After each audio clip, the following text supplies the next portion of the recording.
दोस्तों आज से 15 साल पहले बार्सिलोना वर्सेस अल्मेरिया का मैच हुआ था। जो लोग मेरी तरह 10-12 साल पहले से फुटबॉल देखते आ रहे हैं उनको पता है कि ला लीगा में एक टाइम पे एक टीम हुआ करती थी अल्मेरिया। आजकल वो डिवीजन 2 में खेलती है, लेकिन ये है कि एक ज़माना था जब वो ला लीगा में खेला करती थी। तो उस टीम के अगेंस्ट ना बार्सिलोना ने 8 गोल्स मारे थे।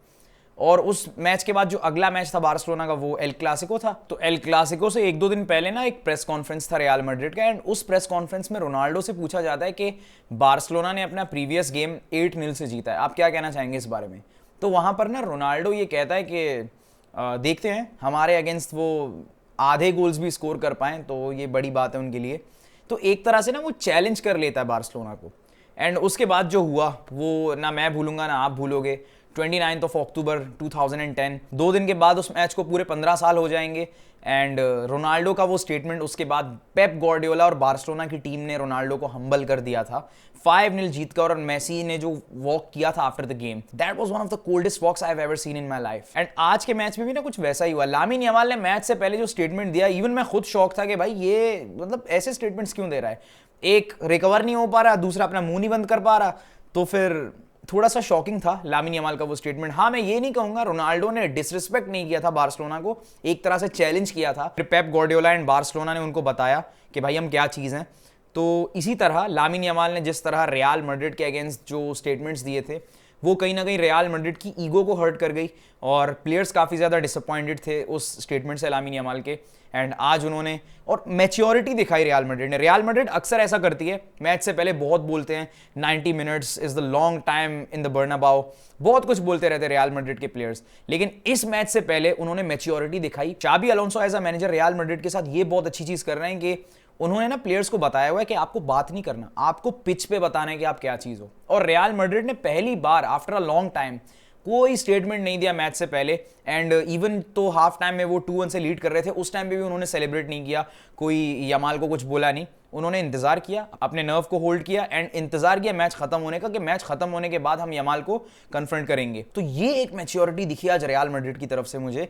एंड यमाल का जो स्टेटमेंट था, खुलेआम सीधा सीधा बोलना, देखो ठीक है, आप अगर ऐसी फीलिंग रखते हो कि रियल मैड्रिड चीट करती है, रेफरीज के साथ मिली हुई है, ये वो फलाना ढिमकाना, ठीक है, वो आपका ओपिनियन है, लेकिन आप एक प्रोफेशनल फुटबॉलर हो, आप ये बातें खुलेआम नहीं कर सकते। हमारे गोल्डन बॉय को ये समझ आ चुका है कि हर बार जिंदगी में जीतना जरूरी नहीं है, कभी कभार आपको हारना भी पड़ता है, और हार कर जीतने वाले को बाजीगर कहते हैं। Let's wait for the next El Clasico. अब ये कि जब तक अगला एल क्लासिको नहीं हो जाता ना, चीज़ें इक्वलाइज नहीं होती, तब तक लामिन यमाल को बहुत कुछ झेलना है सोशल मीडिया पे। तो बेटर ये है कि सोशल मीडिया पे ज़्यादा वो एक्टिव ना रहे, बातों पे ज़्यादा ध्यान ना दे। That is the only option. और आई थिंक यहाँ पे लामिन यमाल की गलती नहीं है। लामिन यमाल मुझसे भी 3 साल छोटा है, I am 21 years old and he is 18 years old. यहाँ पर गलती ना बार्सिलोना की जो मैनेजमेंट है उसकी है। आपके प्लेयर्स सोशल मीडिया पे क्या करते हैं, कैसे स्टेटमेंट्स दे रहे हैं रिलेटेड टू फुटबॉल, बाकी चीज़ों के लिए नहीं, फुटबॉल से रिलेटेड क्या स्टेटमेंट्स वो दे रहे हैं, आपको इस चीज़ पे ध्यान और नज़र रखना पड़ेगा। क्योंकि कभी कभार ना ये चीज़ें बहुत ज़्यादा महंगी भी पड़ सकती है, जैसे आज हमें देखने को मिला। हमने उनको सेलिब्रेट करने का मौका दिया, लामिन यमाल ने खुद उनसे कहा कि आ बेल मुझे मार, क्योंकि ऑलरेडी इतनी सारी प्रॉब्लम्स थी बार्सिलोना के लिए। हमारे की प्लेयर्स इंजर्ड थे, लेवेंडोस्की, रफीनिया, डैनी ओल्मो की तो कमी हमें बहुत ज़्यादा महसूस हुई आज के गेम में। और ऊपर से हांसी फ्लिक हमारा मैनेजर भी नहीं था आज के मैच में, रेड कार्ड पे था वो बंदा, एक मैच के लिए सस्पेंड था। तो बहुत सारी प्रॉब्लम्स थी बार्सिलोना के लिए ऑलरेडी। एंड ऐसे टाइम पे आके ऐसा स्टेटमेंट देना, ये बच्चों वाली हरकत है। और वो है भी एक बच्चा भाई, टीनेजर है, बेवकूफ़ है वो, क्लियर बात है। क्योंकि एक टीनेजर के अंदर ना वो मैच्योरिटी नहीं होती। आप जब 20 अबव हो जाते हो फिर आपके अंदर मैच्योरिटी आती है, अच्छी खासी मैच्योरिटी आ जाती है। क्योंकि 19 साल की जो एज होती है वो आपके टीन एज का फाइनल ईयर होता है, उसके बाद फिर आपका टीन एज खत्म। 20 में जब आप एंटर कर जाते हो ना, फिर आप अपने करियर के 20s के अंदर एंटर कर चुके हो, फिर आपसे गलती की गुंजाइश किसी को भी ना एक्सपेक्टेड नहीं होता। तो Lamine Yamal is still a teenager and I think Barcelona की जो मैनेजमेंट है उन्हें इस चीज़ पर ध्यान देना पड़ेगा कि प्लेयर्स क्या स्टेटमेंट्स दे रहे हैं सोशल मीडिया पे। एंड आज के मैच में ज़रा ऐसा दिखा ना कि बार्सिलोना जीतने के लिए नहीं खेल रही, क्योंकि उनको पता है कि ऑलरेडी इतनी सारी प्रॉब्लम्स हैं टीम के अंदर। स्क्वाड डेप्थ बिल्कुल भी नहीं है बार्सिलोना के पास, क्योंकि आपके पास डिफेंडर्स जूल्स कुंडे, अलेहांद्रो बाल्डे, एरिक गार्सिया, पाउ कुबार्सी एंड रोनाल्ड अराउगो। आप मुझे बताओ आपके पास बैकअप में कौन है? जेरार्ड मार्टिन से आप एक्सपेक्ट करोगे कि वो कोई टॉप नॉच परफॉर्मेंस ड्रॉप करेगा? आपने इनिगो मार्टिनेज को जाने दिया एंड उसके बदले आपने एक डिफेंडर भी साइन नहीं किया।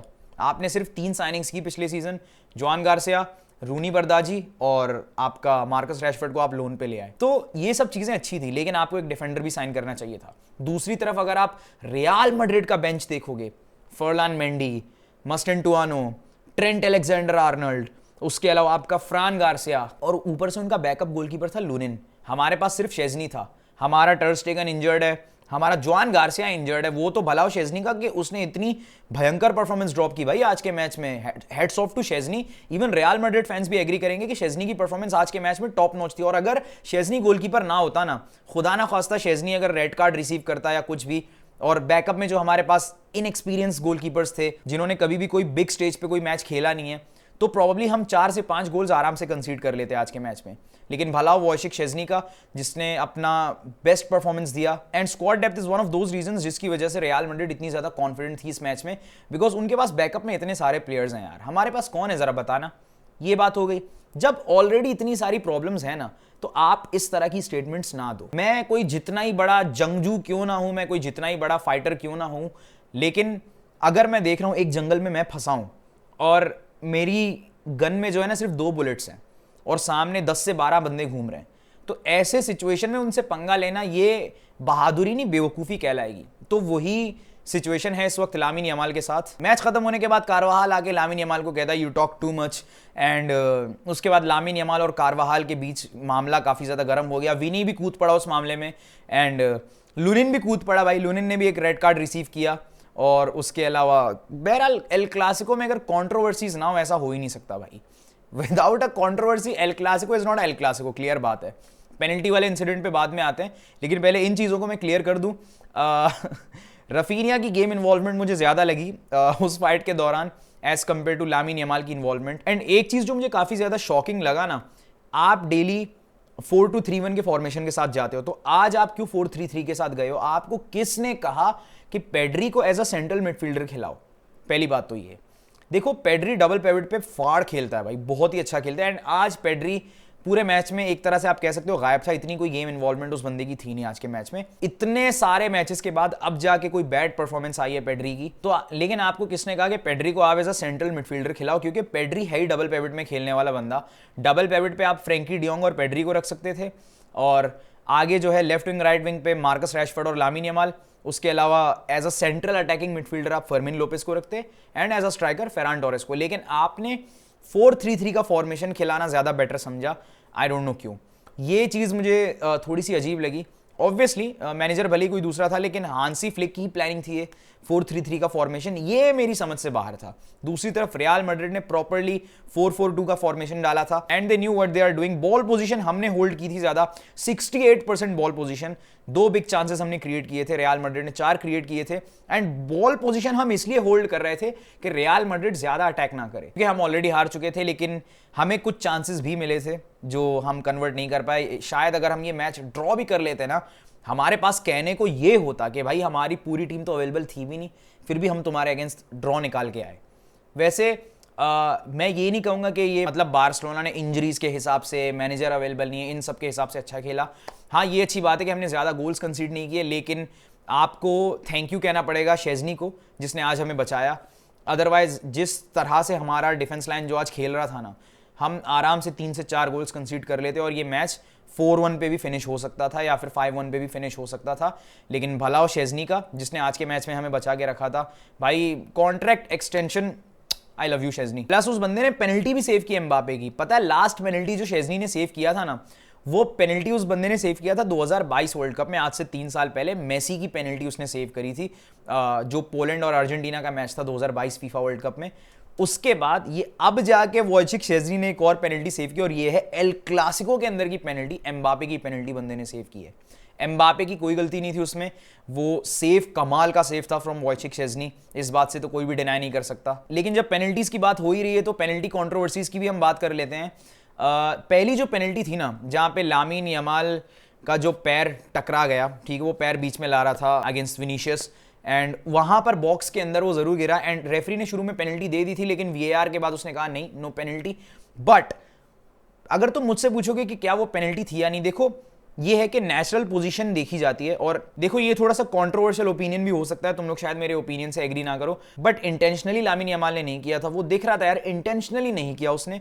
वो बॉल जो है वो बॉल विन कर लामिन यमाल बॉल विन करने की कोशिश कर रहा था एंड उस बॉल विन के चक्कर में फाउल हो गया। एंड इन माय ओपिनियन वो एक पेनल्टी नहीं थी, ठीक है, वो पेनल्टी नहीं थी और रेफरी ने दी भी नहीं।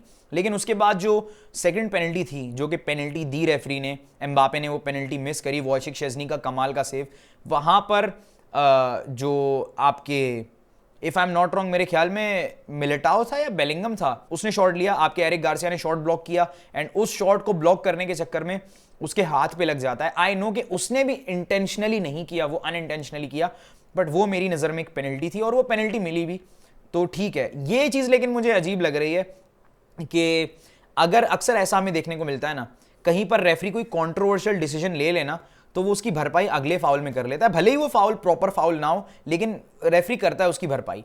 उसी तरह पहली पेनल्टी जो कि पेनल्टी नहीं थी, लेकिन शुरू में ही रेफरी ने वो पेनल्टी दे दी, लेकिन सेकंड पेनल्टी के दौरान अगर वो पेनल्टी ना भी होती ना, तब भी रेफरी वो पेनल्टी दे देता और उसने दी भी। अगर ये पेनल्टी नहीं भी होती ना, तब भी रेफरी दे देता, क्योंकि उसको भरपाई करनी थी। तो ये एक चीज ना काफी एल क्लासिको से हमें देखने को मिल रही है, तो आई थिंक इस एक चीज को सुधारना पड़ेगा। ओवरऑल अगर हम बार्सिलोना के परफॉर्मेंस की बात करें, आई थिंक शेज़नी तो मेरे लिए बार्सिलोना का बेस्ट प्लेयर था आज पिच पे, और इसके अलावा मार्कस रैशफोर्ड ने एक असिस्ट प्रोवाइड किया। मार्कस रैशफोर्ड की परफॉर्मेंस अच्छी थी आज के गेम में। फर्मिन लोपेज ने एक गोल जरूर स्कोर किया, लेकिन अदरवाइज उतना ज्यादा इन्वॉल्व नहीं था फर्मिन लोपेज आज के मैच में। फ्रैंकी डियोंग ने एक बड़ा चांस जरूर बनाया, यमाल के कुछ क्रॉसेस अच्छे थे, लेकिन यमाल आज के मैच में थोड़ा गायब था, उतना अप टू द मार्क नहीं था। जिस तरह की परफॉर्मेंस हमें अक्सर देखने को मिलती है फ्रॉम लामिन यमाल, वैसा आज हमें कुछ भी देखने को नहीं मिला। मेरी प्रेडिक्शन मैच से पहले ये थी कि ये मैच ड्रॉ होगा, और इत्तेफाक की बात ये, जब मैं अपने दोस्तों से बात कर रहा था तब मैंने यही कहा था कि ये मैच 2-2 से ड्रॉ होगा, ठीक है, और हो भी जाता है यार, अगर वो कुंडे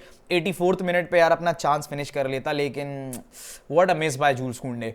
बहरहाल ये मैच 2-2 से ड्रॉ भी हो जाता ना, मैं कहता हूँ ये एक बहुत बड़ी अचीवमेंट होती बार्सिलोना के लिए, बिकॉज एक तो आपके तकरीबन 5 से 6 की प्लेयर्स अवेलेबल नहीं है। आपका डैनी ओल्मो अवेलेबल नहीं है, जिसकी कमी हमें आज के मैच में देखने को मिली। आपका रफीनिया अवेलेबल नहीं है, आपका लेवेंडोस्की अवेलेबल नहीं है, आपका जॉन गार्सिया अवेलेबल नहीं है। चलो जॉन गार्सिया को साइड पे करो, शेज़नी की परफॉर्मेंस ओवरऑल बहुत अच्छी थी आज के गेम में। आपका क्रिस्टियनसन अवेलेबल नहीं है, आपके इतने सारे प्लेयर्स अवेलेबल नहीं है, एंड अगर उन सब के बावजूद भी आप ड्रॉ कर लेते ये मैच, ये वाकई में एक बहुत बड़ी अचीवमेंट हो जाती बार्सिलोना के लिए। लेकिन ओवरऑल मैं इस परफॉर्मेंस से खुश नहीं हूं, लेकिन मैं इस परफॉर्मेंस से बहुत ज्यादा दुखी भी नहीं हूं। ठीक है, हार गए, लेकिन गलतियों से सीखेंगे। बट एक चीज जो करनी पड़ेगी ना, वो है स्क्वाड डेप्थ। स्क्वाड डेप्थ का कुछ करना पड़ेगा, डिफेंडर्स लाने पड़ेंगे भाई, डिफेंस लाइन के लाले पड़े हैं, क्योंकि हमारे अगर 2 प्लेयर्स भी आउट ऑफ द फॉर्म हो गए ना, तो हमारे पास प्रॉपर बैकअप नहीं है डिफेंडर्स का, तो इस चीज पे ध्यान देना पड़ेगा। आई होप कि विंटर ट्रांसफर विंडो में हम एक आध सेंटर बैक या एक आध फुल बैक्स ले आए। एंड उसके अलावा आई थिंक एक जो साइनिंग है ना, जो मैं चाहता हूं कि ये प्लेयर बार्सिलोना में आए, बिकॉज वो बार्सिलोना के सिस्टम में फुली फिट बैठेगा, वो होने वाला है मार्क गेही। बिकॉज उसका कॉन्ट्रैक्ट ऑलमोस्ट हो चुका था लिवरपूल के साथ, लेकिन साइनिंग कंफर्म होते होते ट्रांसफर विंडो क्लोज हो गया, एंड उन सब चीज़ों के चलते लिवरपूल के साथ जो उसका कॉन्ट्रैक्ट है वो कोलैप्स कर गया। लेकिन अब जब अगले सीजन वो फ्री एजेंट बनेगा क्रिस्टल पैलेस से, सिर्फ लिवरपूल उसके अंदर इंटरेस्टेड नहीं होगी, उसके अंदर इंटरेस्टेड होगी बायर्न म्यूनिख, लिवरपूल, कुछ और टीम्स के भी नाम आ रहा है। एंड आई थिंक बार्सिलोना को भी अपना प्रोजेक्ट एक्सप्लेन करना चाहिए मार्क गेही को, एंड मार्क गेही को बार्सिलोना में लाना चाहिए, because he is a quality defender. अब बात करते हैं पेड्री वर्सेस जूड बेलिंगम की। काफी लोग कह रहे हैं कि यार जूड बेलिंगम ने तो आज धो डाला पेड्री को, खबरदार आगे से ये डिबेट छेड़ा। देखो यार, किसी भी बंदे में अगर दिमाग नाम की चीज है ना, वो फुटबॉल दिमाग से देखता है। ओवरऑल अभी भी पेड्री और जूड बेलिंगम का कोई कंपैरिजन नहीं है। इवन मैं एक बार्सिलोना फैन भी हूं और मैं एक इंग्लैंड फैन भी हूं, तो दोनों तरफ जो है ना मैं थोड़ा सा बाइज्ड होऊंगा। और दूसरी बात ये है कि पोजीशंस भी डिफरेंट हैं, एक बंदा अटैकिंग मिडफील्डर है और एक बंदा डिफेंसिव मिडफील्डर है, लेकिन still I think overall Pedri is a better player than Jude Bellingham. ठीक है, क्योंकि फुटबॉल के हिसाब से अगर मैं देखूं ना, तो Pedri is a better player than Jude Bellingham, इस बात में तो कोई डाउट ही नहीं। लेकिन आज के मैच की अगर आप बात करोगे, so no doubt Jude Bellingham ने हम्बल कर दिया बार्सिलोना के मिडफील्ड को। आज मेरे लिए रियल मैड्रिड का बेस्ट प्लेयर जूड बेलिंगम था और बार्सिलोना का बेस्ट प्लेयर शेज़नी था। जूड बेलिंगम ने एक गोल भी स्कोर किया और एक असिस्ट भी प्रोवाइड किया। अगले एल क्लासिको तक रियल मैड्रिड फैंस आप लोग ऐश करो, बिकॉज 5 एल क्लासिको जीतने के बाद एक एल क्लासिको आपको मुबारक हो। बहरहाल मैं मिलता हूं next time with more these type of reviews. तब तक चैनल को जरूर सब्सक्राइब करना, वीडियो को लाइक भी करना, और कॉमेंट सेक्शन में आप लोग अपने ओपिनियन जरूर देना मुझे। तब तक के लिए गुड बाय।